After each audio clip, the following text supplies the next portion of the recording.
My name is Ankunda Alicious, and I'm going to be taking you through some of the models we have learned so far.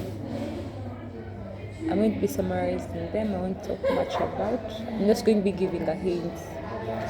So I'm going to start with the industrial model of education, whereby this was designed during the Industrial Revolution, whereby one had to meet the needs of the This model emphasized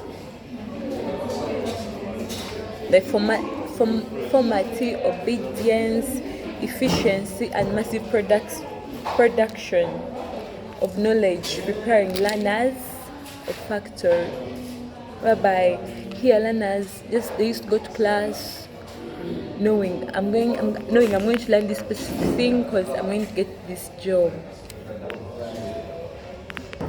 This model produced disciplined and literate citizen, but it neglected literate citizen and individual creativity, the critical thinking, the personal interests.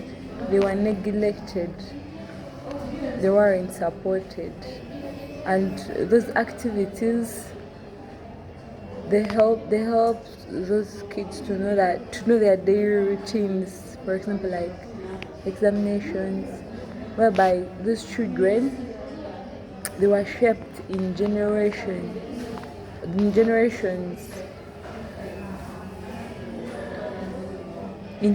of students to confirm rather than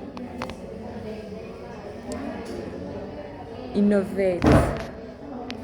Then about the post-industrial model of education, whereby it had activities that allowed experiences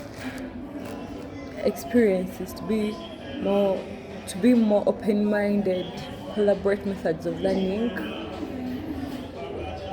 rigid nature of the industrial models, and also this model it empowered students.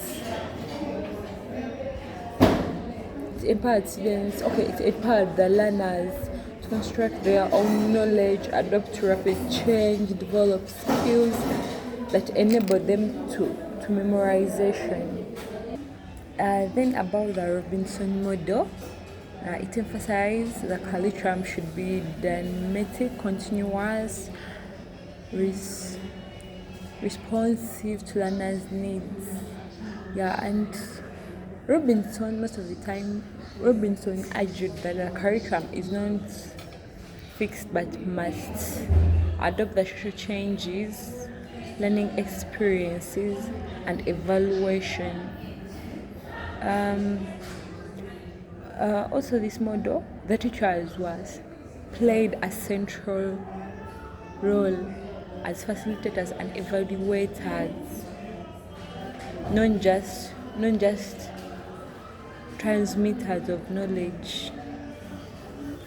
So in short, Robinson's model sees the curriculum as a flexible evaluating process that connects learning goals, teaching methods, and evaluation in a continuous cycle. Then we have authentic learning, whereby this involves planning for the curriculum and lessons that connect classrooms, learning to real-world experiences, making education practical and meaningful. So this authentic learning, it says that instead of relying on only textbooks or abstract content, like it emphasizes real-world tasks, projects, and problem solving, whereby here learners are encouraged to engage in hands-on activities, critical thinking, and collaboration with the minor real-life situations. Then we have Maria Montessori, whereby Maria Montessori is child-centered. This is a child-centered education approach, and here where we find like Maria Montessori model is all about creating an environment where children learn independently and naturally, developing socially, emotionally, and thereby we find these kids in their self-driven activity. So about the Maria Montessori, a teacher here is a guide, is as a guide or a facilitator, not the main source of knowledge.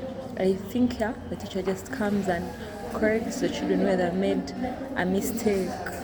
Yeah, and here children they learn on their own pace using activities that interest them. Yeah, and here children they find a prepared environment.